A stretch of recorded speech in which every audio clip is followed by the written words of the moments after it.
ආරාමයක් තිබුණා. මේ සෙන් ආරාමේ හිටිය ලොකු හාමුදුරුවෝ මිය යන්න ආසන්න වෙලා ඉන්න වෙලාවක සෙන් ආරාමේ ඊළඟට බාරගන්න ඉන්න හාමුදුරුවන් කැඳවලා අවවාදයක් දුන්නා. උන්වහන්සේ කිව්වේ මෙන්න මෙහෙම දෙයක්. කවදාවත් පූසෙක්ට ඔයාගේ ජීවිතේට ඇතුල් වෙන්න දෙන්න එපා. මේ අවසන් වචන පෙළියත් සමග ලොකු හාමුදුරුවෝ අවසන් හුස්ම හෙළුවා. සෙන් හාමුදුරුවන්ගේ අවසන් කටයුතු සඳහා විශාල පිරිසක් ආවා. ඒ හැමෝටම දැනගන්න ලැබුණා නායක හාමුදුරුවන්ගේ අවසන් වචන පෙළිය මොකක්ද කියලා.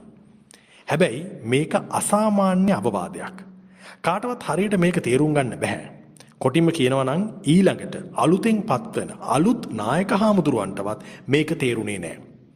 අලුත් නායක හාමුදුරුවන්ට හැමතිස්සෙම තිබුණු ප්‍රශ්නයක් තමයි ඇයි මගේ ජීවිතේට පූසෙක් ඇතුල් නොවිය යුතුයි කියලා කලින් නායක හාමුදුරුවෝ කිව්වේ කියන එක. කලින් නායක හාමුදුරුවන්ගේ අවසන් කටයුතු පූර්ණ චාරිත්‍රානුකූලව ගෞරවයෙන් යුක්තව සිද්ධ වුණා.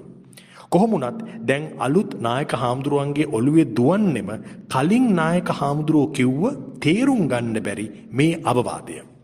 ඔහුට ඒ වගේ ගැඹුරු දෙයක් තේරුම් ගන්න අවබෝධ කරගන්න බැරි වුණා. මේ අලුත් නායක හාමුදුරුවෝ හිතුවා තමන්ගේ ආරාමේ ඉන්න කලින් නායක හාමුදුරුවන්ගේ සමකාලීන මහලු හාමුදුරුවෝ කෙනෙක්ගෙන් මේ අවවාදය ගැන අහන්න. ඒ මහලු හිමියන් අර කලින් නායක හාමුදුරුවෝ තරම්ම දැනුමෙන් පිරිපුන් කෙනෙක්. නමුත් ඉතින් දැන් වයෝවෘද්ධ නිසා අසනීප තත්ත්වයේ ඉන්න නිසායි මේ ආරාමේ නායකකම නොලැබුණේ. අලුත් නායක හාමුදුරුවෝ එක දවසක් මේ මහලු හාමුදුරුවන්ව මුණ ගැහිලා තමන් පීඩා විඳින මේ අවවාදය ගැන ඇහුවා. උන්වහන්සේ කිව්වේ මට කලින් නායක ස්වාමින් වහන්සේ මිය යන්න කලින් කිව්වා පූසෙක්ව ජීවිතයට ඇතුල් කරගන්න එපා කියලා. ඒකේ තේරුම ඔබට පැහැදිලි කරලා දෙන්න පුළුවන්ද? ඒ වෙලාවේ මහලු හාමුදුරුවෝ මද සිනහවක් පාලා කියනවා අලුත් හාමුදුරුවෝ ඒකට දිග කතාවක් තියෙනවා. එහෙම කියලා උන්වහන්සේ මේ කතාව කියන්න පටන් ගත්තා. ඒ කතාව මෙන්න මෙහෙමයි.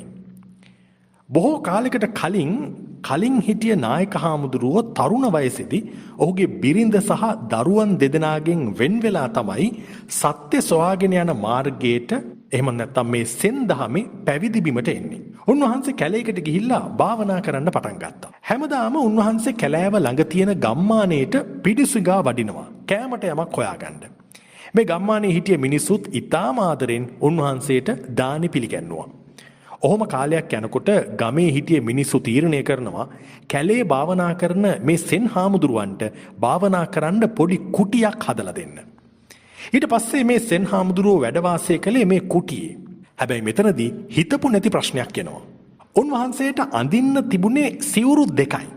එක දවසක් උදේ නැගිටලා බලනකොට එක සිවුරක් මීයෝ කාලා. මේක ගැන මේ හාමුදුරුවෝ ගමේ අයත් එක්ක කියනවා.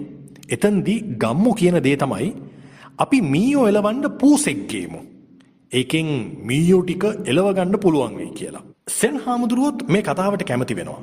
ගමේ අයත් මේ සෙන් හාමුදුරුවන්ට පූසෙක් හොයලා ගෙනත් එනවා. හිතපු විදිහට පූසා මීයෝ ටික එලවලා දානවා. හැබැයි දැන් මේ සෙන් හාමුදුරුවන්ට තව ප්‍රශ්නයක් තියෙනවා. ඒ තමයි පූසට හැමදාම කිරි ටිකක් දෙන්න ඕනේ. ඉතින් ඒකට මේ සෙන් හාමුදුරුවන්ට සිද්ධ වෙනවා හැමදාම ගමට ගිහිල්ලා කිරි ඉල්ලන් එන්න. දැන් මේකත් ප්‍රශ්නයක්නේ. මේ හාමුදුරුවෝ ගමේ අයත් එක්ක මේක ගැන කතා කරනවා. එතකොට ගම්මුන්ගෙන් එන අදහස තමයි කිරිගවේක් හදාගමු කියන එක. එහෙම කිරිගවේක් හදාගත්තොත් පූසට වගේම ඔබ වහන්සේටත් කිරි ලබා ගන්න පුළුවන්. අපිට පුළුවන් හොඳ කිරි එළදෙනක් හොයලා ගෙනත් දෙන්න. ගම්මු කිව්වේ එහෙම. සෙන් හාමුදුරුවෝ මේ කතාවටත් කැමති වෙනවා. තමන්ගේ කුටිය ගාව කිරි එළදෙනක් ගෙනල්ලා ගැට ගහනවා. හැබැයි දැන් ආයිමත් අලුත් ප්‍රශ්නයක් එනවා. ඒ තමයි හැමදාම මේ කිරි එළදෙනට තනකොළ දෙන්න ඕනේ. මෙච්චර කාලයක් මේ හාමුදුරුවෝ තමන්ගේ කාලයේ වැඩිපුරම යෙදෙව්වේ භාවනා කරන්න. හැබැයි දැන් තනකොළ හොයන්නත් යන්න ඕනේ. සෙන් හාමුදුරුවෝ මේ ප්‍රශ්නේ ගැන ගම්මුත් එක්ක කතා කරනවා. ගම්මු කියනවා හැමදාම තනකොළ ගේන්න ගමට එන එක ඔබ වහන්සේට ගැළපෙන වැඩක් නෙමෙයි. කවුරු හරි උදව්වට තියාගත්තොත් නම් හොඳයි.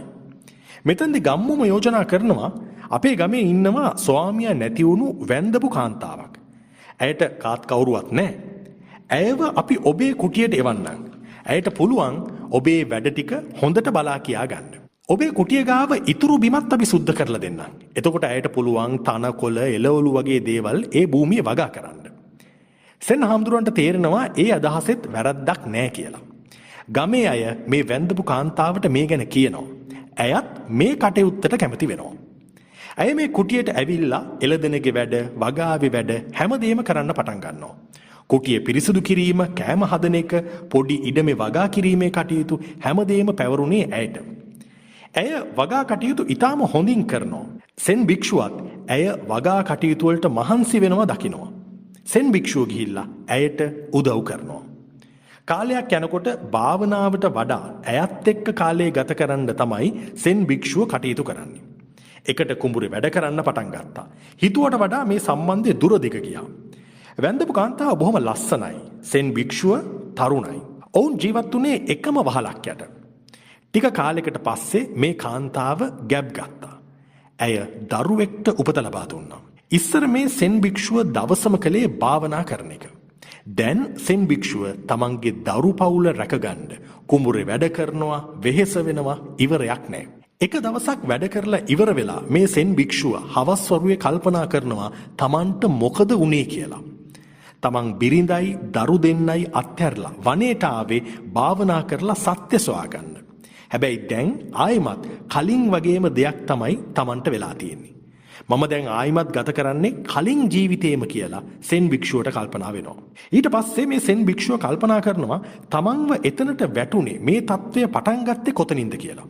එතකොට තමයි සෙන් භික්ෂුවට මතක් වුණේ මුලින්ම පූසව බාරගත්ත දවස. කතාව ඉවර කරලා මහලු භික්ෂුව අලුත් නායක හාමුදුරුවන්ට කිව්වා දැන් ඔයාට තේරෙනවා නේද කලින් නායක හාමුදුරුව මිය යන්න කලින් කිව්ව අන්තිම අවවාදේ තේරුම. පූසෙක්ට ඔබේ ජීවිතයට ඇතුල් වෙන්න දෙන්න එපා. මේක ඇත්තටම පූසන් ගැන කියන කතාවක් නෙමෙයි. ඒකේ තේරුම තමයි ඊටාම පොඩි දෙයකටවත් ඔබේ මනස වෙනතකට යවන්න අවස්ථාව දෙන්න එපා. මොකද ඒක ඊටාම පොඩියට හිමින් සැරේ පටන් ගත්තට පසුව ඔබේ මුළු ජීවිතේම ඒකෙන් විනාශයට පත් වෙනවා ඔබ දන්නෙත් නැතුවම. අවංකව කල්පනා කළොත් අපේ ජීවිතයට ඇතුල් වුණු ඊටාම පොඩි දේවල් තමයි පසුකාලීනව අපිට මහා විනාශයන් ගෙන දෙන්නේ. මොකද අපි මුල් කාලේ ඒව ගැන වැඩි අවධානයක් තැකීමක් කරන්නේ නැහැ.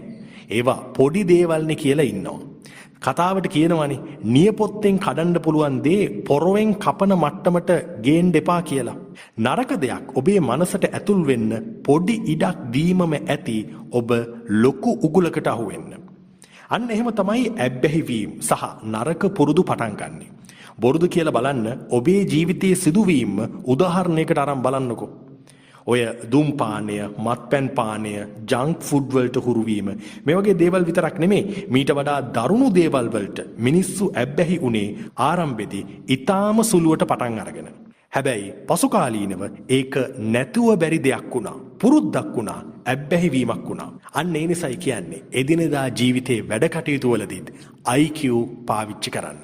ඔබේ යාළුවන්ටත් මේ වීඩියෝ එක ෂෙයා කරන්න.